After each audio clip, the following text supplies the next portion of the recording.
Kusambo, and welcome to Dawai Kudroen. My guest tonight is the spokesperson and the founder of DNT Spokesperson, Dr. Tandi. Doctor, thank you so much for being here.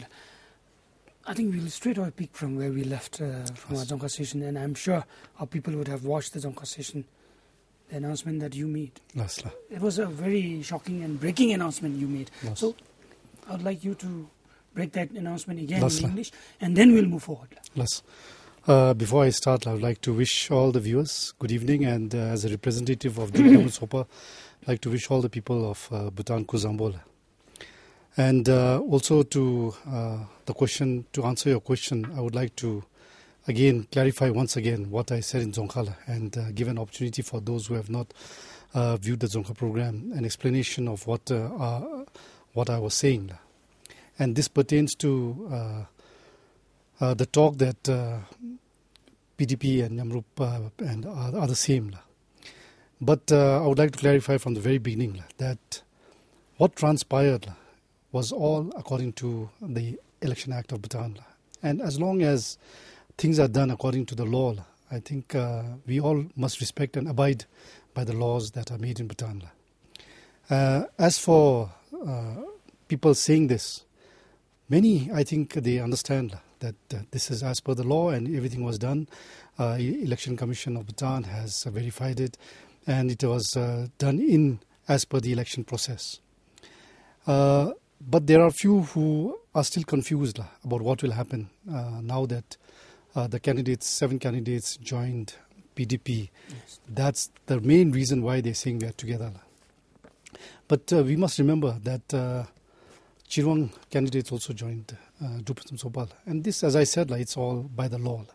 However, as far as Nyamrup is concerned, when after the primary round, DNT was approached by both the winning parties, requesting for candidates to join them. And therefore, the party, as per the Election Act, never made any decisions, but we asked them to talk directly to the candidates. And the candidates, on their own free will, made a decision on whatever basis, in the interest of the country, or because this was their last opportunity, or because of the people requesting them to join. For some who had overwhelmingly won the primary round, the people requested them to continue. So for whatever reasons, they joined. And at that time, our party, DNT Spokesperson, we cannot force anyone to stay. And therefore, they made a free will, a choice to join one of the parties. Yes. There were others who decided not to join also. Yes. But now that they have gone, whether they will come back or not, and whether the party will accept or not, that power and authority lies with DNT Spokesperson. And today I would like to take the opportunity to inform all the people in the 20 Dzongkhas and our 205 Gyewaks, as well as civil servants and armies and business people and contractors, because this talk has been going on and people are confused and have been asking these questions. And once and for all, I would like to clarify it. And today, I'm not speaking as Dr. Tandi. I'm speaking on behalf as a spokesperson for DNT Spokesperson. And therefore, we'd like to make an announcement that coming 2018, the candidates that have left will not be accepted back into the party. Our party has discussed this thoroughly within the party, executive committee as well as with the members. And we have concluded that the party, we don't know what is the interest of the candidates that have left, whether they would like to come back or not. Whatever the decision, the party has decided that we will not accept them back. Yes, are you sure you're going to stick to it? Because absolutely. For now, some would see this nothing short of another drama in the making. Yes. Because maybe in the rush of things, when it's really time for elections, you don't find suitable candidates for particular constituencies. And then whatever you announce today may not hold any water. Absolutely not. I would be ashamed to show my face and come forward in the public's eye in 2018 if we went back on our word. As I said, I'm not here today as Dr. Tandi. I am coming here today as a representative of DNT Spokesperson. And I am echoing the voice of our 700 members that we will not accept them back. And this, as I said again, whatever the Election Act, whatever flaws it may have, as long as our party believes in abiding by the rules and laws laid down in the country. And therefore, in the interest of democracy and for future generations of politicians, our party has taken this stand. No, so, as we all know, many things are moving forward, progressing based on rumors and gossip in our society. True. And these are the two major sources of news and information in our society. So, believing in what rumors and gossips would have it, we have heard that some of the views that Nyamrup expressed on certain decisions made by the government are instigated by few of the members who joined PDP from Nyamrup. Is that true? That is, as I said, Druk Nyamrup Sopa has no role or no part in what the government or the PDP government is doing. We have absolutely no, we have no forums where we meet. We don't even, we never discuss. Yes. So we are absolutely out of the picture. Now what transpires, what people are saying that we are one is absolutely false. And Election Commission of Bhutan has done a thorough investigation based on the concerns of many members who think that Nyamrup and PDP are one. They have done a thorough investigation. And in their report, Nyamrup Sopa is not only a very viable and a very active political party, but our membership has increased by 55%. And these members have encouraged us further by making contributions. Our funds are also strong, and our party is very much active. And Election Commission of Bhutan has not only produced this report, but has made an announcement in the papers that Nyamrup Sopa and PDP are not one. Yes. I think this is what people must understand, that we are not one. We have never been one. The decisions, the rumor from here started because the candidates joined there. Is Chirwang and DPT one?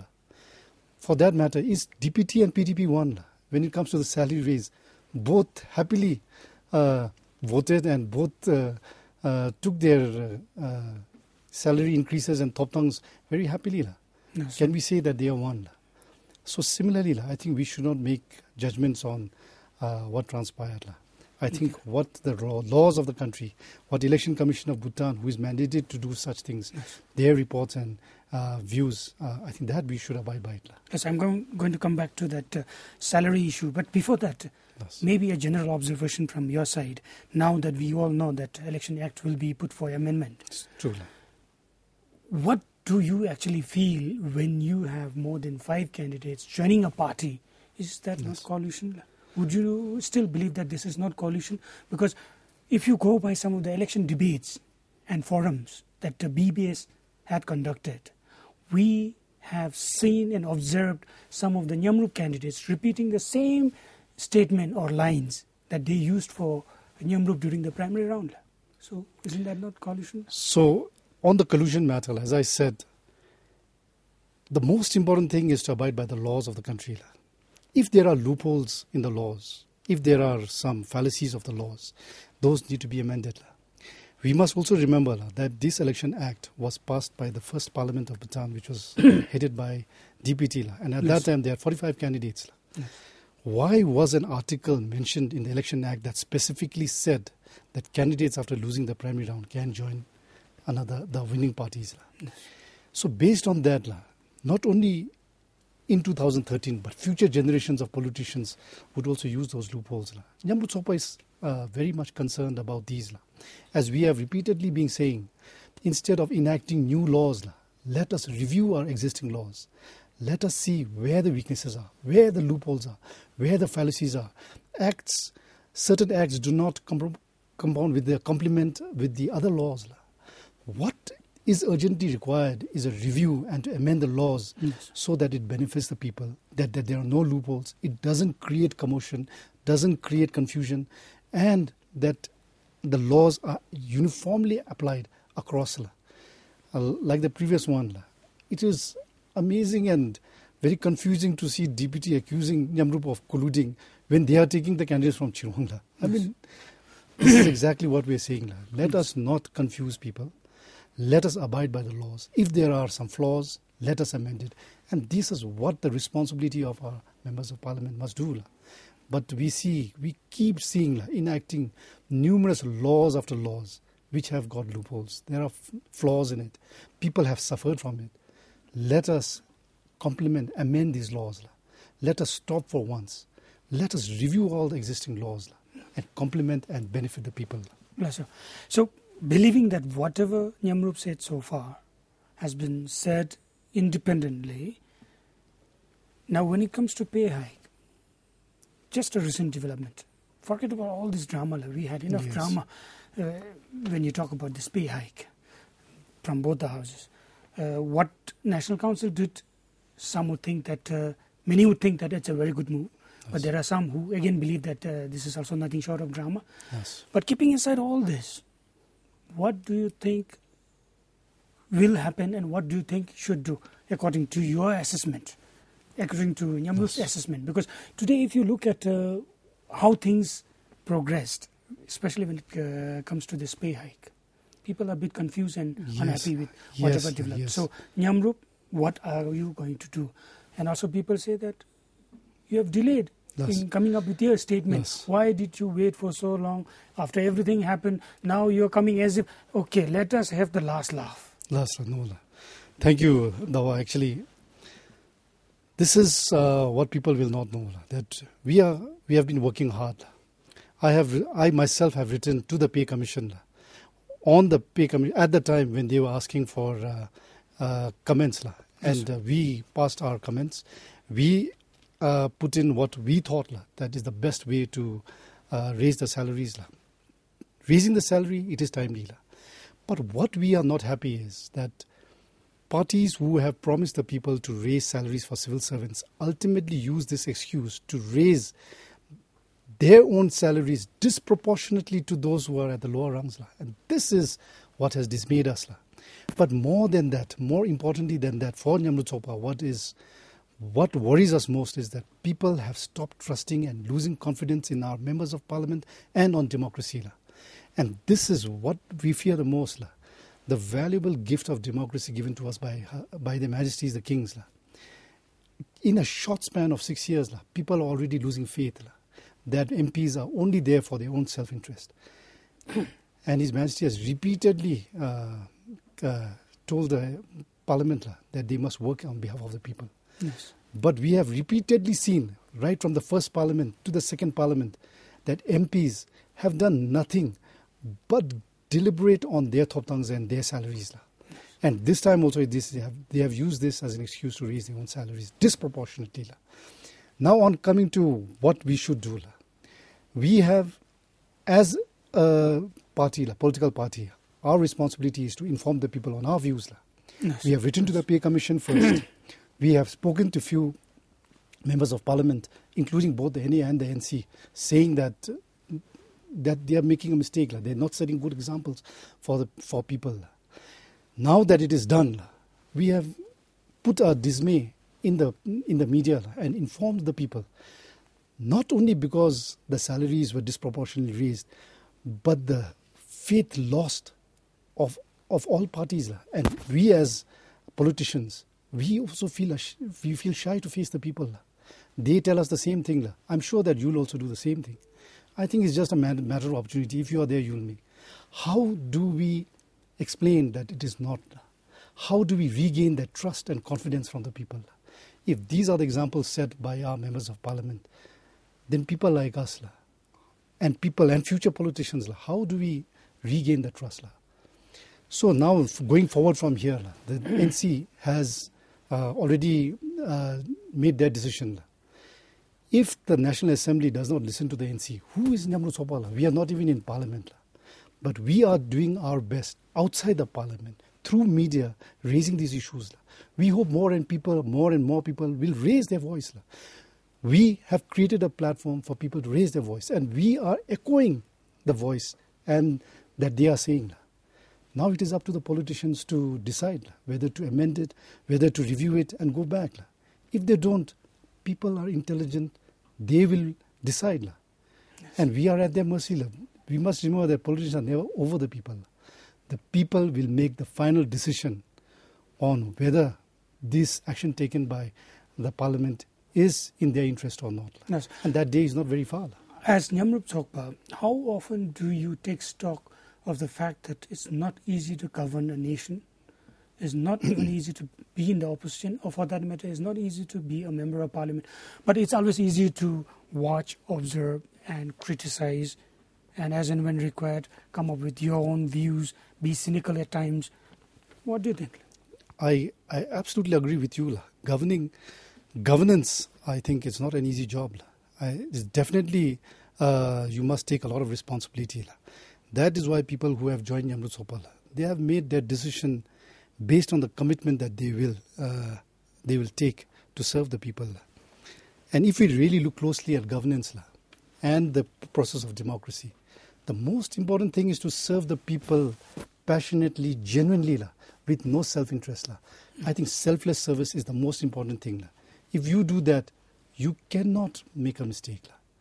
You may not do exceedingly well, but at least you would have done it in the best interest of the country and people. But Buddhist people have heard the same statement over and over again. So the only way to know this is to give an opportunity. I think they have given the first Parliament DPD a chance. They have given PDP a chance. I would like to request to give an opportunity as the people are doing and see for themselves. And accordingly they can make a decision. Right now what Nyamru Sopa is most concerned is that our democracy is losing. People are losing faith in our democracy because of the examples of our parliamentarians. This is the biggest concern for us. You will recall that in our manifesto, we never promised people small things. We only talked about strengthening democracy, narrowing the gap, helping those which are most disadvantaged. How do we take this country forward economically? How do we improve our education? We talk about policy, legislative matters. On smaller things, the local government is there to do that. The government should be supporting the local government in their endeavours by creating good enabling policies and legislations and laws for the benefit of the people. If parliamentarians and if political parties start promising people salary hikes, in future this will create more confusion. Yes. If the present parliamentarians really were interested to have good people to join politics in the future, they should not have done it for themselves. The salary raises should have been done for future parties after 2018. Secondly, I think the Pay Commission should be given an autonomy to make decisions on what pays to rise. We have learned a valuable lesson that we must not entrust the responsibility of parliamentarians to raise their own salaries and their perks. Yes. Let me be a bit cynical here. Yes. Doctor, you talked about raising their salary in 2018 for the parliamentarians. At the same time, you also appealed the nation that Nyamru should be given a chance in 2018. So I see that you're already campaigning. And this is what people are saying. For Nyamru, whatever you said so far, you keep 2018 in mind. And that's why you're coming up with statements like this. Yes. And people are doubting how genuine this would be. Yes. Dawa. We must not, as media yourself and for the media, we must not create more confusion. I think the valuable gift of democracy was given to us by their majesties with the knowledge that our people are intelligent enough to know whether people are appealing or not appealing for votes. Today, when I speak on behalf of Nyamru Sopa, I am saying it as a concerned Bhutanese citizen. I am not saying it from a politician's point of view. And this is the same thing which everybody is saying, and I am echoing the same thing. If the people who are viewing this understand it and think that we are doing good work, we request their support. Those who think that we are only appealing for, so be it. This is the process of politics. But we are doing it genuinely with concern that the most benefit that comes from any decision should be those who live in the villages, those who have small pawn shops, those who are driving taxis, those who are serving the army, those in the most remote places. And that it should not be done for those who are already in power. Yes. This is what we have said in the manifesto and in our election campaign, that the gap is widening. And such decisions will further increase this gap. Yes. All we appeal is that we should narrow this gap. Whatever decision should be done in the interest of the country and people. Yes, sir. To move on, maybe we'll talk about one issue that we could not touch in our Janka session. Yes. That is Business Opportunity and Information Center, yes, where we had discussions with yes, Nyamru, Kunyam and the government. Yes. So during that discussion, Nyamru clearly said that, in fact, before that you even sent a press release saying that Yes. questioning the legitimacy of Yes. that office. Yes. What is happening now? Are you doing any study on this? Because one day you send a press release saying that we question the legitimacy of the institution or that particular office, and then next day we invite you for the program, and I found that you were not so convinced, or the way you expressed was a bit tentative whether the legitimacy is to be questioned or not. So what is happening? Have you done any studies? Yes, we have, and there are two aspects to the BOIC. We must understand this very clearly. Drukgyamru Tsokpa stands by the illegality of BOIC. And the reason for this, in very simple terms, is that it is against the financial rules and regulations. That any organization that is that begins its functions, that deals with money, must have a license from RMA. Secondly, the question on interest rates. That can be only set by the RMA. It cannot be set by anybody else as per the financial rules. So, the manner in which it was implemented is definitely illegal. The government keeps saying that it is not. All we are saying is follow the law that is there in the country. Secondly, on whether BOIC should be there or not. Definitely, loans. These days there are no loans. I know of people who are waiting to buy power tillers. I know people who are waiting to start small industries, small shops, so that they can start earning a living. I absolutely believe in the objectives of the BOIC, that it is good for the people. All we are saying is, for the government, is that how difficult is it to get a license? They are the government. They just have to request it. We are only saying, follow the process. The benefits of BOIC, we have no doubt. We fully support what BOIC is doing. But we are only questioning the illegality. Get the license. Let RMA set the interest rates. That's all we are saying. That follow the laws that are laid down. There cannot be any exception.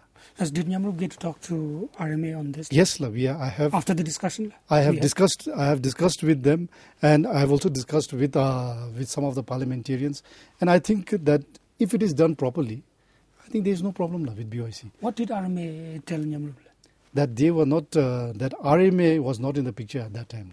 Of course, there some government discussions had taken place, but the manner in which BOIC was, the manner in which BOIC is going to operate, I think they were not very clear.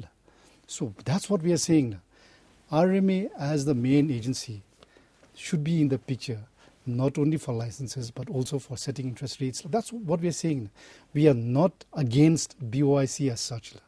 It is going to benefit the people. We fully support it. We want this to take place. But we are just saying follow the laws in place. So in short, you mean to say that RMA in fact endorsed what Nyamrup had to say on this? Well, I will not go to the extent to say that that they said yes, you are right, or that is wrong. But I think you, as the media, you can confirm this and see whether what we are saying is right or not. Yes. If it was any other private agency, do you think that anybody would have got the opportunity to do this? Second, the third important thing was that what we said at that time was also that the Department of Cottage and Small Industries are doing similar kind of work, and these things could have been done in a better manner. Yes. But in no way have we said that they should be stopped. The objectives of BOIC are very good. It is definitely going to benefit the people, and we support it. Yes. Dr. Tandin, thank you so much for reminding us to talk to RMA. The reason why I asked you this is because we didn't get the information. Maybe we thought Nyamrup would have got access to this information. Anyways, to move on, what next now? What is going to happen? Because as we all know, BOIC is going to operate very soon. We can only appeal to the government to please follow the laws that are there in the country. And last time also when the Economic Affairs Minister was here, he said the same thing, that they can do it. Then if they can do it, do it. Follow the laws. That's all we're saying. Whatever paperwork is to be done, whatever approval is required, get it done. Because we should not make an exception. This can have future implications. Yes. So if you can follow the laws, absolutely fine.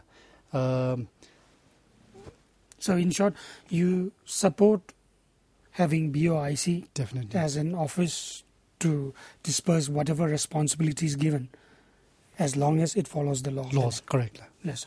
Okay, to move on, maybe on tax. We also had discussion in Zonga session. Nyamru's views on the tax revision.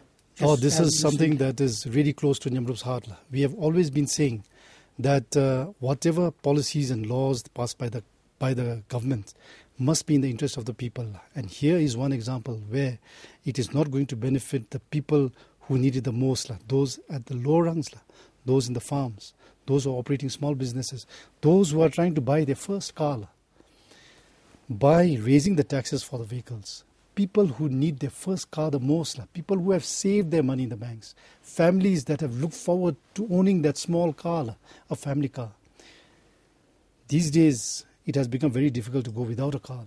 And the government, by raising the taxes, has deprived those at the lowest rung to purchase and own a car.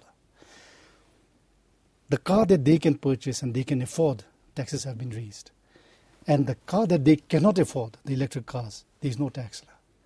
This is a prime example of how the gap between the rich and poor will increase. Because these are policies that benefit the rich more. The poor have no opportunity. Now they have raised the other tax that they have raised is on the fuel. 5% tax is being added. This will further lead to increase in commodities because it depends on transportation. And because the fuel is increased, transportation costs is going to go up and prices of essentials are going to go up. At the end, the people in the middle and lower rungs are the most affected by these adversely. This is our concern, that whatever legislations and laws are passed must be done in the interest to close this gap. Those who are well off are well off. If they climb higher, it's good. But we must not forget those who are left behind. The policies and legislations must ensure that they are pulled up, especially at this time of our economic situation. The country is going through a very bad economic situation. Okay, considering that country is going through a bad economic situation, don't you think revision of tax or levying of more taxes is timely? Because we Bhutanese are so used to being spoon-fed, and now it's time that we also pay back. No, absolutely, that's what I'm saying. That taxes increased should be done in the interest of the people, especially those who benefit the most. By increasing taxes on cars which people are not going to buy, the government doesn't get anything. The rich are not going to buy that. The rich are going to buy the cars that pollute more and electric cars. And on that there is no tax, so the government is not going to earn money. But electric cars are good for environment.